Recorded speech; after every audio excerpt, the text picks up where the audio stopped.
Assalamualaikum warahmatullahi wabarakatuh. Kami dari kelompok 2 akan mempresentasikan mengenai kualifikasi pemimpin kelompok yang efektif. Sebelumnya, perkenalkan kelompok kami: Muhammad Ramadan, Ahmad Mujahidin, Maulida Rizkiatul Husna, Safitra Salwa, Sofiatun Anisa, Dini Amanda Putri, Muhammad Andrik Muzaki, Eli Anggita Istiaroh, dan Vinda Nurlina. Pada kesempatan kali ini saya akan menjelaskan mengenai pengertian kualifikasi pemimpin kelompok yang efektif. Sebelumnya kita harus tahu apa itu pengertian pemimpin.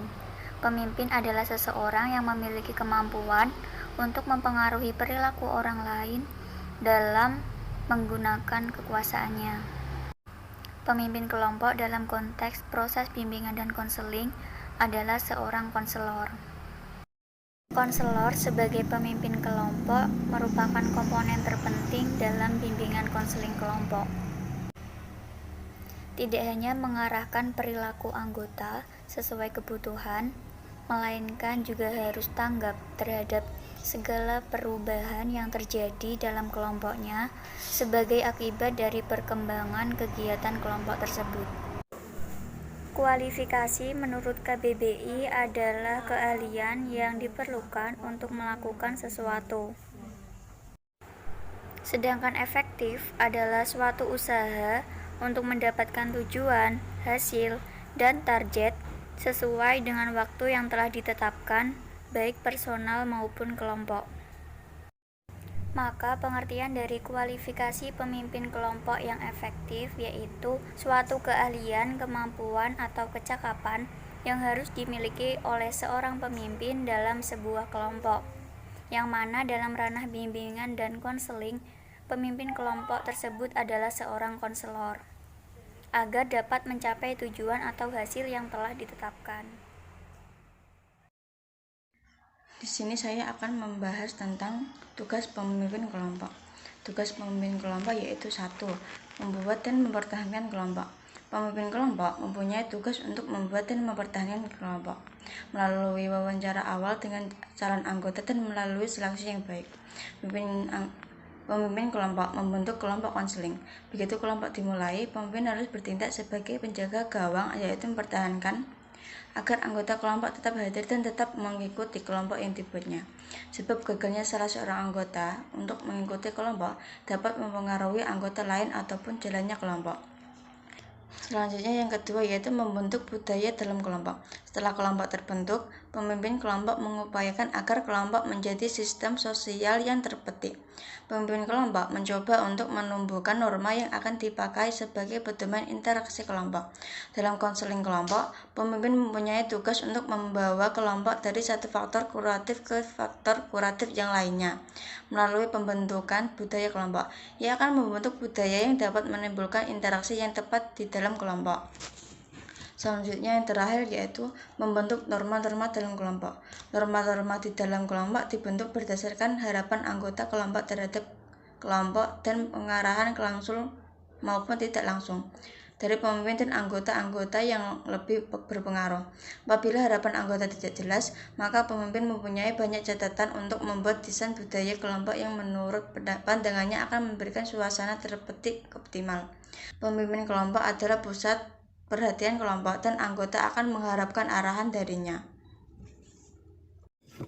Yang selanjutnya adalah fungsi pemimpin. Fungsi yang pertama adalah fungsi instruksi. Pemimpin sebagai komunikator yang menentukan apa, bagaimana, siapa, dan di mana sebuah kegiatan atau event akan berlangsung. Sebelum mengambil keputusan ini, tentunya sudah diadakan rapat terlebih dahulu dengan para anggota sebelumnya. Kemudian yang kedua ada fungsi konsultasi. Pemimpin berkonsultasi mengenai keputusan yang diambil. Seringkali dalam pelaksanaannya, pemimpin kerap kali menemukan kendala atau hambatan di lapangan sehingga membutuhkan konsultasi, membutuhkan pertimbangan. Nah, Di sini pemimpin bisa berkonsultasi dengan orang yang dianggap mempunyai berbagai bahan informasi yang diperlukan. Misalnya saja berkonsultasi kepada pembimbing, atau bisa juga dengan melakukan rapat, kemudian nanti setiap anggota dimintai saran atau pendapatnya mengenai keputusan yang akan diambil. Seperti itu juga bisa. Yang ketiga adalah fungsi partisipasi. Di sini pemimpin harus berperan aktif dalam pelaksanaan sebuah kegiatan. Maksudnya, pemimpin harus menjalin hubungan kerjasama dan komunikasi yang baik dengan seluruh anggota. Selain itu, pemimpin juga harus berusaha mengaktifkan anggotanya. Misalnya ketika rapat diperlukan penyampaian pendapat, kritik atau saran.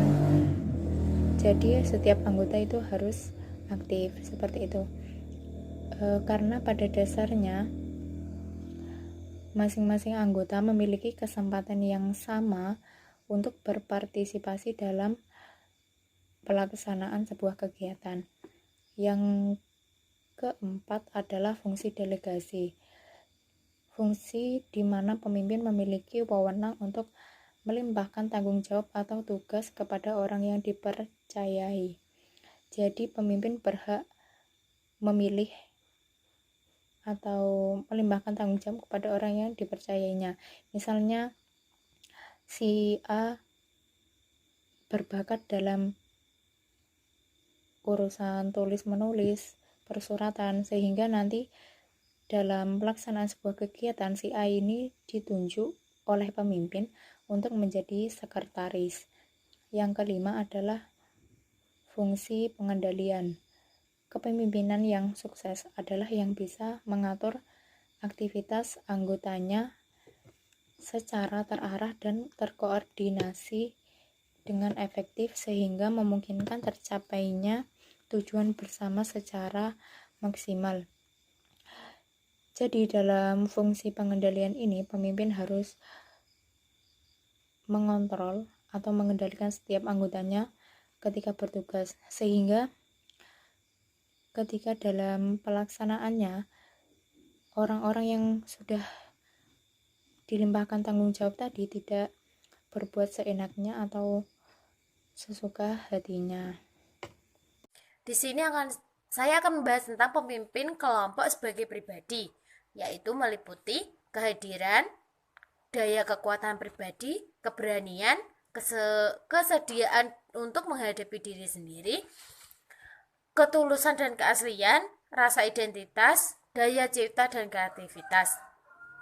Kehadiran merupakan kepedulian yang tulus dan kemauan. Daya kekuatan pribadi yaitu melibatkan kepercayaan diri dan menyebarkan kesadaran bagi yang lainnya.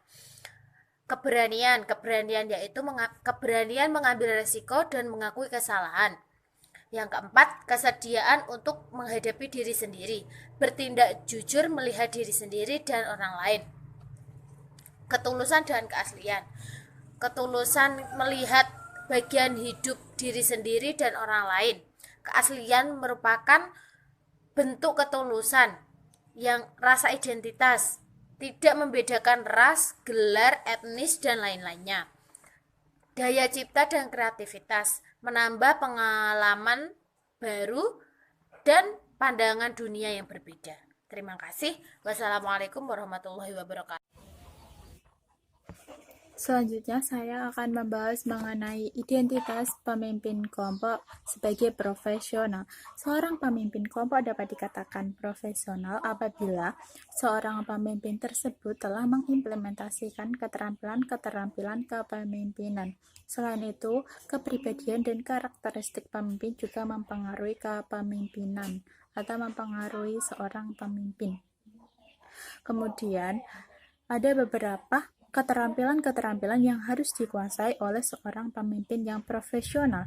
Nah, yang pertama ada aktif mendengar. Seorang pemimpin yang profesional diharapkan ia dapat aktif mendengar terhadap isi, suara, dan bahasa tubuh anggota kelompok yang sedang berbicara atau sedang mengungkapkan pendapat. Kemudian, refleksi. Seorang pemimpin kelompok diharapkan dapat merefleksi atau pengulangan kembali terhadap materi-materi atau pesan yang disampaikan kepada anggota kelompok. Kemudian, menguraikan atau menjelaskan pertanyaan. Nah, seorang pemimpin harus dapat menguraikan dan menjelaskan pertanyaan. Ini dapat membantu agar anggota kelompok lebih paham. Kemudian, meringkas. Seorang pemimpin yang profesional tentu akan melakukan ringkasan atau meringkas. Hal ini dapat membantu seorang pemimpin agar tidak kehilangan detail-detail yang penting. Kemudian, penjelasan singkat dan pemberian informasi. Pemimpin kelompok harus dapat memberikan penjelasan singkat dan pemberian informasi yang baik agar mudah dipahami oleh anggotanya. Kemudian, mendorong dan mendukung. Seorang pemimpin yang profesional diharapkan dapat mendorong dan mendukung anggota kelompoknya atau merangkul semua anggota kelompoknya dalam situasi apapun. Kemudian, mengatur suara. Syarat seorang pemimpin bimbingan konseling kelompok. Pemimpin kelompok mesti dilihat sebagai pribadi dan sebagai profesional dalam proses kelompok. Maka, dalam membahasnya kita akan lihat dari segi pribadi, yakni kepribadian dan watak atau karakter pemimpin itu. Dan dari segi profesionalnya akan dilihat dari keterampilannya dari memimpin sebuah kelompok itu. Dalam kepribadian dan karakter pemimpin kelompok, ada kehadiran, kekuatan pribadi, keberanian, kemauan untuk mengkonfrontasi diri sendiri, kesadaran diri, kesungguhan atau ketulusan, keaslian, mengerti identitas, kegairahan atau antusiasme, daya cipta dan kreativitas, daya tahan atau stamina. Dan yang kedua, B. Pemimpin sebagai profesional. Sebagaimana telah dijelaskan di awal, maka syarat pemimpin kelompok akan dilihat dari keterampilannya dalam memimpin kelompok.